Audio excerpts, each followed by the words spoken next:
Votre mariage est pour bientôt et vous avez envie de faire le maximum pour que vos invités ne se retrouvent pas à passer des heures et des heures à l'extérieur avant d'être installés, alors cette vidéo va vous intéresser.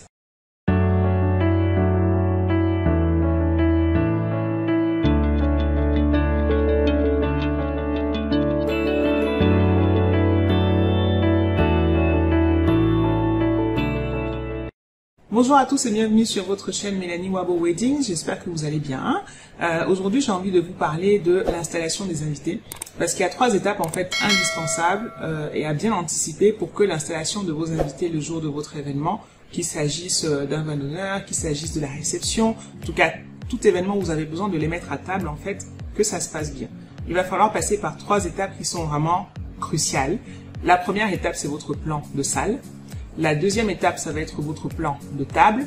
Et la troisième étape, ça va être la construction de votre liste d'invités.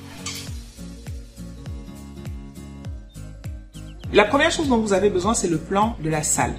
Quand je dis la salle, en tout cas le lieu de la réception. Parce que même si c'est un jardin, on va toujours dire en fait le plan de salle. L'espace en fait dans lequel votre réception va se passer.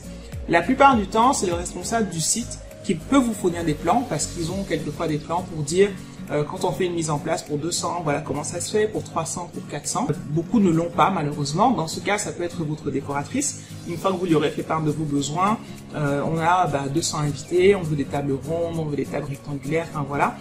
Si jamais ni la décoratrice ne peut le faire, ni la salle ne le fournit, c'est votre wedding planner qui va le faire. Je vais vous mettre un exemple de type de plan de salle que je construis pour mes clients. Et si vous n'avez ça ni de la salle ni de la décoratrice et que vous n'avez pas de wedding planner, vous allez devoir le faire vous-même. Ça peut être à main levée. Le plan de table en fait permet de montrer quoi? Où est l'entrée de la salle? Où est la place des mariés? Est-ce que cette place est une loge pour 2 personnes? Est-ce que c'est une grande tablée, enfin la place des mariés? Où sont disposées les tables? Où sont disposés les buffets? Où sont disposés éventuellement, je sais pas moi, la place de l'orchestre, la place du DJ?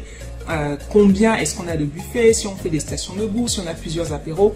Le plan de salle en fait permet de mettre tout ça noir sur blanc. Donc en fait c'est comme une vue de haut que vous avez de votre salle et qui vous permet de voir ok, voilà comment est-ce que les invités vont être répartis dans l'espace, d'accord?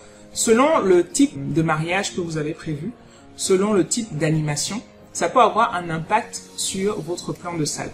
Le nombre de buffets que vous avez prévu est important. Si jamais vous avez prévu par exemple un buffet de dessert, il va falloir l'incorporer dans votre plan de salle. Si vous avez prévu une mise en scène particulière avec une entrée pour votre pièce montée, il va falloir vous assurer que le passage nécessaire pour ce gâteau ait été prévu.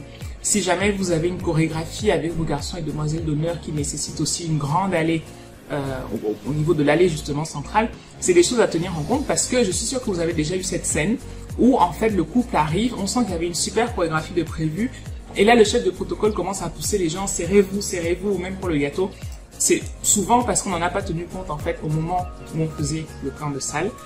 Vous vous rappelez que je vous dis souvent, les prestataires se tiennent un petit peu les uns les autres. Si la responsable de la salle n'a pas eu d'informations particulières sur ce que vous avez prévu, elle va faire sa mise en place comme d'habitude.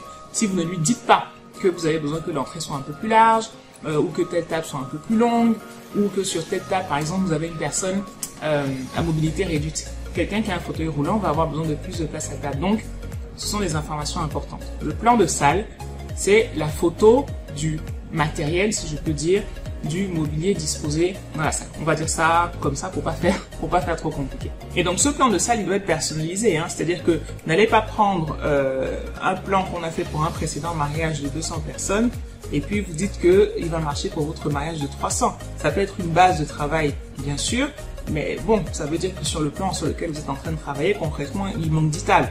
Si jamais c'était un plan pour 200 et que vous êtes 300, ça marche plus. Et vous n'êtes pas sûr que les 10 tables en plus vont entrer, d'accord? Idéalement, essayez de vérifier 1 ou 2 jours avant que la disposition de la salle répond parfaitement au plan que vous aviez sur le papier. Ça m'est arrivé de modifier un plan de salle à 24 heures du mariage parce qu'on s'est rendu compte que telle table en fait est trop près de tel poteau, des petites choses comme ça. Ça peut avoir un impact en fait sur la suite.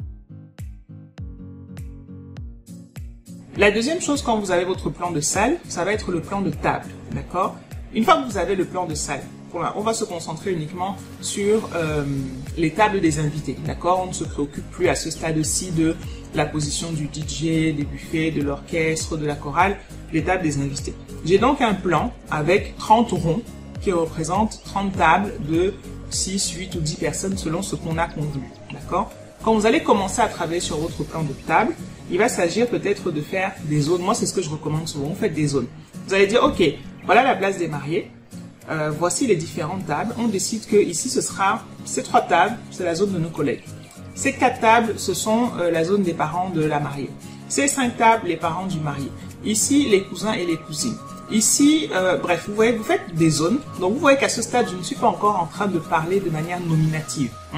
J'ai pris d'abord le plan de ma salle. Maintenant, je découpe en zones à l'intérieur de la salle pour voir où seront placées les personnes.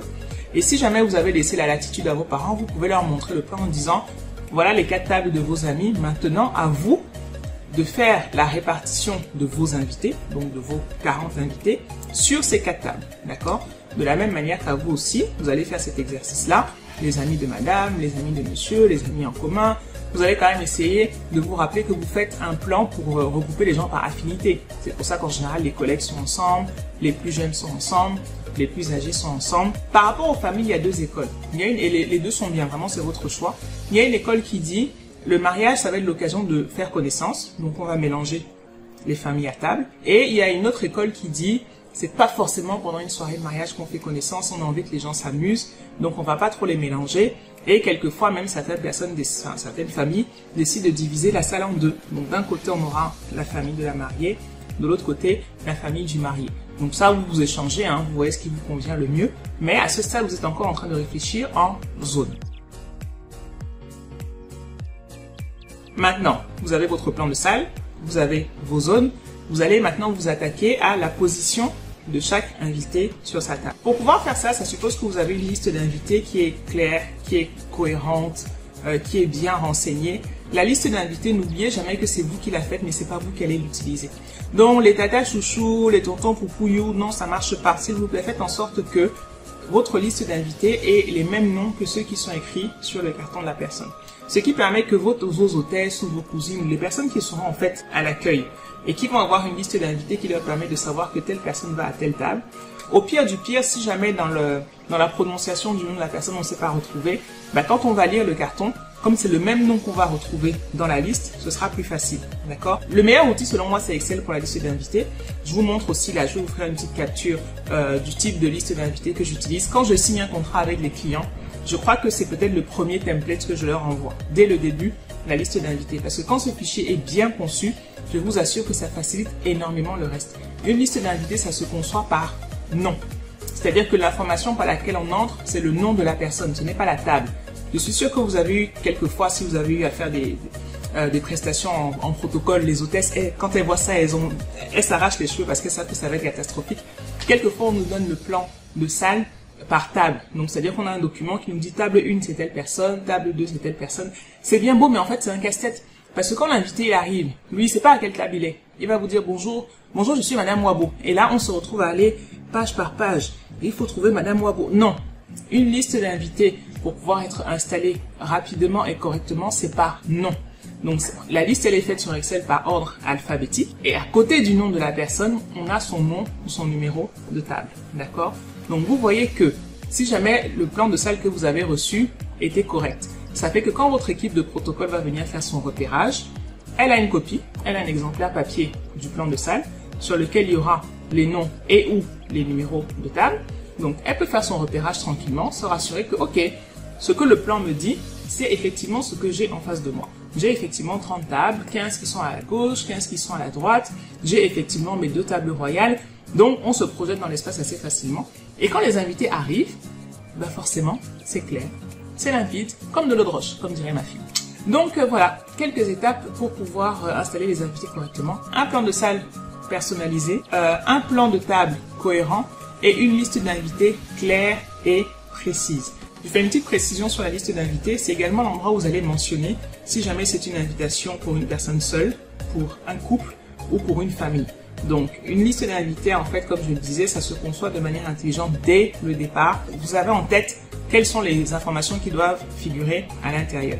Pour le wedding planner, c'est super important. Pour nous, pour pouvoir nous en sortir dans notre travail, ça suppose pas seulement notre bapendage là, ça suppose aussi d'avoir quand même des très très bons outils de travail derrière. Donc, si jamais c'est quelque chose qui est casse-tête pour vous, ou si jamais vous savez pas trop comment commencer pour faire votre liste d'invités, pour faire votre plan de salle, votre plan de table, venez me voir en consultation et puis on pourra en parler par rapport à votre situation à vous. Voilà, on arrive à la fin de cette vidéo. J'espère que vous l'avez trouvée intéressante. J'attends vos commentaires comme d'habitude. Si jamais vous êtes déjà abonné, je vous remercie. Si jamais vous ne l'êtes pas encore, vous cliquez, vous vous abonnez, vous activez les notifications et la suite, c'est en commentaire ou sur nos différents autres réseaux sociaux, même encore sur WhatsApp. À très bientôt, c'était Mélanie Wabo, votre wedding planner.